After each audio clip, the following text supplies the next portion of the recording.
Selamat pagi dan salam sehat.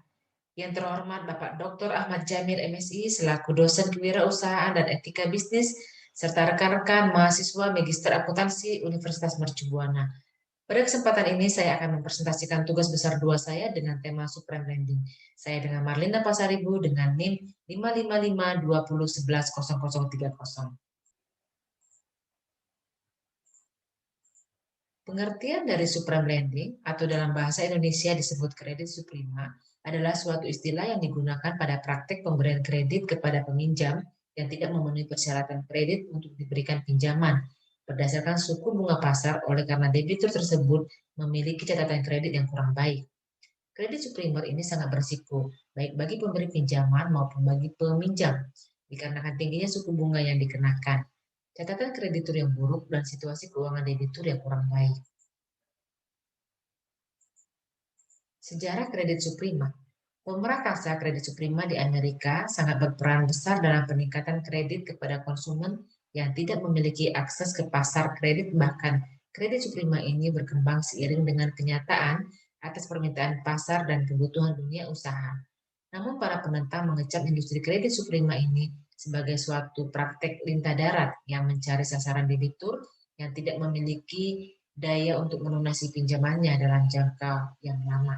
Kecaman ini meningkat sejak tahun 2006 sebagai reaksi atas meningkatnya krisis dalam industri kredit suprema di Amerika, di mana ratusan ribu debitur telah dinyatakan gagal bayar dan beberapa debitur suprimer besar sudah dinyatakan pailit. Guna memasuki pasar kredit suprimer yang semakin besar, maka kreditur suprema mengambil suatu resiko dengan memberikan pinjaman kepada orang-orang dengan peringkat kredit yang rendah. Untuk memperkecil resiko kerugian atas pinjaman yang diberikan ke pihak debitur, kreditur akan menggunakan berbagai cara, yaitu dengan mengenakan bunga yang tinggi, denda keterlambatan pembayaran yang tinggi, biaya kelebihan batas kredit, iuran tahunan, dan biaya di muka untuk kartu tersebut.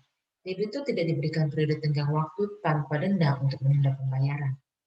Kredit prima ini menawarkan suatu kesempatan berupa kredit bagi debitur dianggap tidak layak guna mendapatkan kredit. Tujuan penggunaan kredit prima bagi debitur digunakan untuk tujuan kredit pembelian rumah, pembayaran hutang, pembiayaan bersifat konsumtif seperti pembelian mobil, pembayaran biaya hidup, renovasi rumah, ataupun untuk pelunasan hutang kartu kredit yang berbunga tinggi. Karakteristik debitur suprema dapat dibagi menjadi 4. Yang pertama, dalam 12 bulan terakhir terdapat 2 kali atau lebih keterlambatan pembayaran pinjaman melebihi 30 hari, atau dalam 24 bulan terakhir terdapat 1 kali atau lebih keterlambatan pembayaran angsuran pinjaman yang melebihi 60 hari. Kedua, adanya suatu putusan pengadilan, penyitaan, pengambil alihan jaminan, ataupun terdapat hutang yang tidak dibayar dalam 24 bulan terakhir. Ketiga, dinyatakan pailit dalam 5 tahun terakhir. Dan yang keempat, secara relatif termasuk dalam kriteria kemungkinan gagal. Jenis kredit suprema dapat dikelompokkan menjadi 2. Satu, kredit pemilikan rumah suprema. Kredit pemilikan rumah atau KPR suprema adalah kredit suprema dengan jaminan berupa hak tanggungan. Kredit suprimer ini ditentukan berdasarkan jenis nasabah. Kedua, kartu kredit suprema. Kartu kredit suprema biasanya diberikan dengan batas kredit yang rendah dan dikenakan iuran serta bunga yang tinggi sekitar 30% per tahun atau lebih. Pandangan para kritisi, kelayakan yang rendah dari debitur suprimer menggambarkan risiko yang tinggi sehingga kreditur akan mengenakan bunga yang lebih tinggi. Menghindari beban di muka dari beratnya bunga yang harus dibayar, maka kebanyakan debitur suprema ini memilih suku bunga yang bisa disesuaikan. Umumnya debitur meminta pengenaan bunga yang lebih rendah untuk tahun pertama, tetapi tiap tahunnya akan ditambah 2% atau lebih dibanding tarif bunga tahun sebelumnya. Dikarenakan tingginya resiko yang dihadapi pemberi pinjaman, maka kredit prima ini ditawarkan dengan pengenaan suku bunga yang lebih tinggi daripada suku bunga kredit yang berlaku secara umum bagi kredit dengan peringkat A. Pinjaman prima dapat ditemui pada berbagai instrumen kredit, termasuk juga pada kredit pemilikan rumah, kredit pemilikan mobil, kartu kredit, dan lain-lain. Krisis KPR Suprema di Amerika. Berawal dari awal tahun 2007, industri KPR Suprema di Amerika memasuki masa kehancuran KPR Suprema. Lebih dari 24 perusahaan pemberi pinjaman KPR Suprema mengalami kepailitan karena tingginya angka penyitaan jaminan KPR Suprimer ini. Salah satunya adalah perusahaan terkemuka New Century Financial Corporation. Kehancuran dari perusahaan-perusahaan KPR Suprema ini mengakibatkan harga pasar saham berbasis real estate investment trust senilai 6,5 triliun USD jatuh dan membawa pengaruh luas terhadap bursa saham Amerika serta ekonomi secara keseluruhan. Krisis ini masih berlanjut terus dan mendapatkan perhatian serius pada media massa di Amerika serta pembuat undang-undang pada awal tahun 2007.